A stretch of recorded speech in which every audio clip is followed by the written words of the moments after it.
Hello students, आपका ranker institute में बहुत बहुत स्वागत है। आज हम लोग एक अलग तरह के क्वेश्चन की बात करने वाले हैं।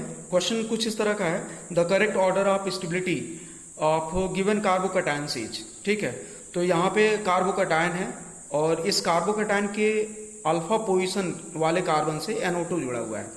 NO2 कैसा इफेक्ट शो करता है आप सभी जानते हो। NO2 का जो इफेक्ट होता है वो -I का इफेक्ट होता है और -I जो होते हैं, -I ग्रुप जो शो करते हैं वो हार्मफुल होते हैं या बोल सकते हैं कि बेनिफिशियल नहीं होते कार्बोकैटायन की स्टेबिलिटी के लिए। तो अगर मैं NO2 को कहीं पे भी डायरेक्टली अटैच पाता हूं कार्बोकैटायन से या अल्फा पोजीशन वाले कार्बन से डायरेक्टली अटैच पाता हूं तो इस तरह के कार्बोकैटायन में स्टेबिलिटी क्या होगी, कम होगी। तो यहाँ पे मैं सबसे पहले ये देखूंगा कि किस कार्बोकैटायन से NO2 पहले जुड़ा हुआ है। ठीक है, आप ये कह दोगे कि ऑलरेडी ये मरा हुआ है, कार्बोकैटायन ऑलरेडी डेड होता है, उसके पास सक्सेट होता है, 6 इलेक्ट्रॉन होते हैं, उसको 2 इलेक्ट्रॉन की जरूरत होती है और -I वाले इलेक्ट्रॉन को पुल करते हैं। तो ये क्या करेगा, इन सभी कार्बोकैटायन में सबसे ज्यादा इसको खराब करेगा, अनस्टेबल करेगा। तो ये वाला मेरा जो है 6th वाला जो कार्बोकैटायन है वो सबसे लास्ट में आना चाहिए, सबसे कम स्टेबल है ये। तो मैं देखूंगा इन सारे ऑप्शन में कहाँ पे ये 6वां वाला सबसे लास्ट में आया हुआ है। तो मुझे देखने को मिल रहा है ये फर्स्ट ऑप्शन में और 3rd ऑप्शन में। ठीक है, जबकि 2nd ऑप्शन में 7th है, 7th होगा नहीं, और 4th ऑप्शन में भी 4th है। तो ये दोनों ऑप्शन तो मैं हटा दे रहा हूं यहाँ से, 4th वाला, 2nd वाला और 4th वाला। अब हम देखेंगे कि सबसे ज्यादा स्टेबल कौन है। तो कार्बोकैटायन है और कार्बोकैटायन से अगर हमें बैक बॉन्डिंग वाला कोई एटम जुड़ा हुआ है जिसकी इलेक्ट्रोनेगेटिविटी कम है तो वो स्टेबल करेगा इस कार्बोकैटायन को। तो यहाँ पे नाइट्रोजन अवेलेबल है, यहाँ पे ऑक्सीजन अवेलेबल है जो जिसके पास लोन पेयर इलेक्ट्रॉन है। आगे मैं देखूंगा तो यहाँ पे लोन पेयर इलेक्ट्रॉन है। एक बात याद रखना बच्चों कि अगर NH2 है और OH है और CH3O है, फिर से एक बार मैं रिपीट कर रहा हूँ, NH2 है, OH है और CH3O है।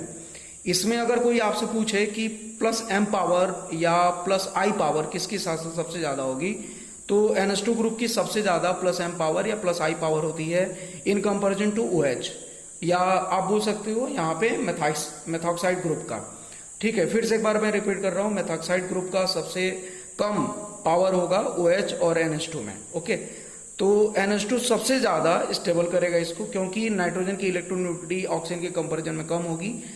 यहाँ पे ऑक्सीजन लगा हुआ है तो हम ये कह सकते हैं कि इसकी जो पावर होगी वो NH2 के कंपैरिजन में कम होगी। और CH3 जो है वो स्टेरिक क्राउडिंग करेगा। स्टेरिक क्राउडिंग मतलब, स्टेरिक क्राउडिंग करने से होता क्या है कि जो +M स्ट्रेंथ होती है, ठीक है, ये देख रहे हो +M स्ट्रेंथ और स्टेरिक क्राउडिंग एक दूसरे के अपोजिट जा रहे हैं। तो स्टेरिक क्राउडिंग CH3 करेगा तो +M स्ट्रेंथ उस ग्रुप की डिक्रीज कर जाएगी। तो CH3O की +M स्ट्रेंथ OH के कंपैरिजन में ज्यादा होगी, CH3O की +M स्ट्रेंथ कम होगी OH के कंपैरिजन में। तो +M स्ट्रेंथ अगर कम हो रहा है, ठीक है, तो स्टेबिलिटी ऑफ कार्बोकैटायन की कम हो जाएगी। ठीक है, तो यहाँ पे हम लोग आंसर अगर बताना चाहें तो 5th वाला पहले आएगा। 5th वाला इसमें कौन सा है, एक मिनट, हाँ ये आ रहा है 5th वाला।